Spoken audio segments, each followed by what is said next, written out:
Excellences, Monsieur le ministre des Affaires étrangères, de la coopération, de l'intégration africaine et des Togolais de l'extérieur, professeur Robert Doucet, Excellences, Messieurs les ministres des Affaires étrangères du Mali, du Burkina Faso, du Niger, Excellences, le représentant spécial du secrétaire général des Nations Unies pour l'Afrique de l'Ouest et le Sahel, Excellences, le haut représentant du président de la Commission de l'Union africaine pour la région du Sahel, distingués envoyés spéciaux, ambassadeurs, représentants des organisations régionales et internationales, Mesdames et Messieurs, au nom de la CEDEAO, j'exprime ma sincère gratitude au gouvernement et au peuple de la République togolaise pour avoir convoqué cette importante réunion, ainsi que pour l'esprit d'hospitalité exceptionnel. Excellences, cette réunion n'est pas simplement un rassemblement de diplomates et de ministres. C'est une réunion de famille. Une famille qui a connu des désaccords et des éloignements, mais une famille qui n'a jamais cessé d'appartenir à elle-même. Quels que soient les arrangements institutionnels qui nous séparent en ce moment, les liens de géographie, de culture, d'histoire, de parenté et de destin commun ne sauraient être déçus par aucune action. Nous sommes un seul peuple. Nous avons toujours été un seul peuple. Et c'est en tant que tel que nous devons faire face aux défis qui nous attendent. Excellences, Mesdames et Messieurs, je tiens à rendre un hommage particulier à la République togolaise pour n'avoir jamais laissé s'éteindre la flamme du dialogue. La nouvelle stratégie du Togo qui vient d'être présentée n'est pas simplement un document de dialogue ou bien un document de politique nationale, c'est un acte de solidarité régionale, un acte d'homme d'État et un acte de foi dans le pouvoir de notre humanité commune à triompher de nos différences. La Commission de la CEDEAO accueille cette initiative à bras ouverts, avec une profonde reconnaissance pour le courage et la sagesse qu'il incarne. Excellences, Mesdames et Messieurs, permettez-moi également d'évoquer ce que la CEDEAO a accompli et continue à accomplir pour jeter les bases institutionnelles de réengagement avec les pays de l'AES. Premièrement, en mai 2025, en ma qualité de président de la commission de la CEDEAO, j'ai rencontré les 3 ministres des Affaires étrangères des États de l'AES à Bamako et nous avons convenu de placer l'intérêt de nos populations au-dessus de tout et de veiller à ce que les acquis de l'intégration régionale soient préservés pour le peuple de l'Afrique de l'Ouest. Dans cet esprit, nous avons décidé de maintenir le statu quo en ce qui concerne le commerce, la liberté de circulation et de l'établissement.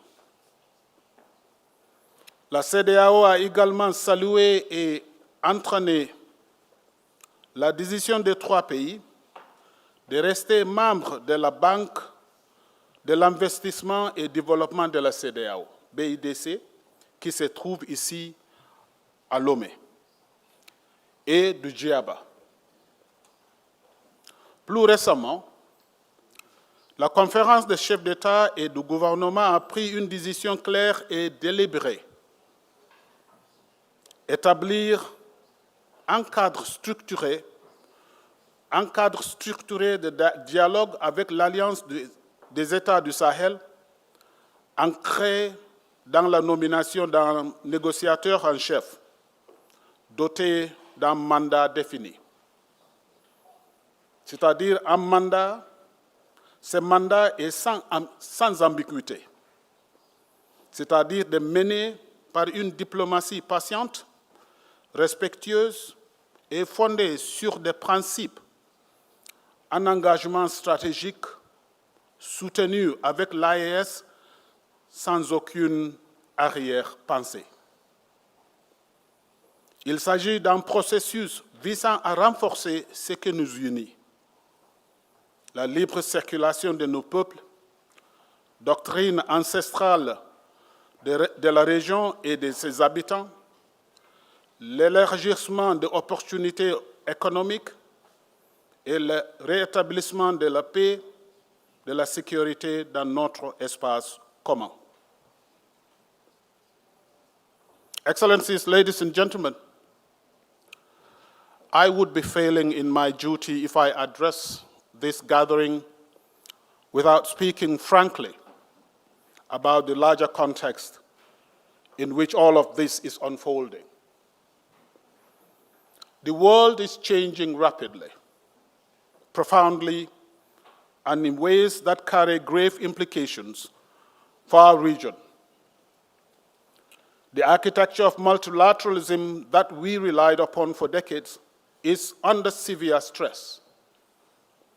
The rule-based international order is contested. The scramble for resources has taken on new urgency. Climate shocks are deepening food insecurity. Demographic pressures are mounting. And in our own region, the human suffering caused by violent extremism continues to demand not just military responses, but political solutions rooted in legitimate governance and economic inclusion.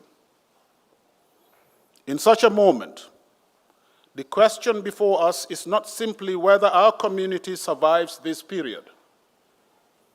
The question is whether West Africa, as a coherent region with a collective voice, can shape its own future, or whether fragmented and divided, it will be shaped by others. The 15 countries of this region together represents over 400 million people, the second most dynamic regional economy on the continent, and a demographic youth dividend that the world cannot afford to ignore. But only if we act together can we convert that potential into power. J'en appelle donc, depuis cette tribune, à un engagement renouvelé pour la dignité, la sécurité, la prospérité et la liberté de chaque homme, de chaque femme et de chaque enfant de cette région. Cet appel exige de la franchise. La CEDEAO doit également regarder en elle-même. Nous devons reconnaître que nos institutions n'ont pas toujours tenu les promesses faites au peuple. Nous devons être prêts à réformer, à nous adapter et à écouter davantage et à servir mieux. La légitimité de notre projet régional ne repose pas sur l'élégance de nos textes fondateurs, mais sur la différence tangible qu'il apporte dans la vie quotidienne des populations, dans celle de la commerçante qui peut franchir une frontière sans harcèlement, du jeune professionnel qui peut construire une carrière à travers notre région, de l'agriculteur qui peut accéder à un marché régional sans être écrasé par des droits prohibitifs, de la mère qui ne craint plus que son enfant soit recruté par un extrémiste faute d'autres perspectives. Excellences, distingués invités, ce jour est historique, non pas en raison des formalités qui l'entourent, mais de ce qu'il représente. Un refus de se résigner à la rupture. La CEDEAO n'est pas simplement une organisation économique. Elle est une communauté de destin partagé. Et destin partagé signifie que la souffrance des peuples du Sahel n'est pas leur souffrance seule, c'est la nôtre. Leur insécurité est notre insécurité. Leur développement est notre développement. Leur avenir est notre avenir. Nous sommes un seul peuple. Et un seul peuple doit marcher ensemble. Je vous remercie.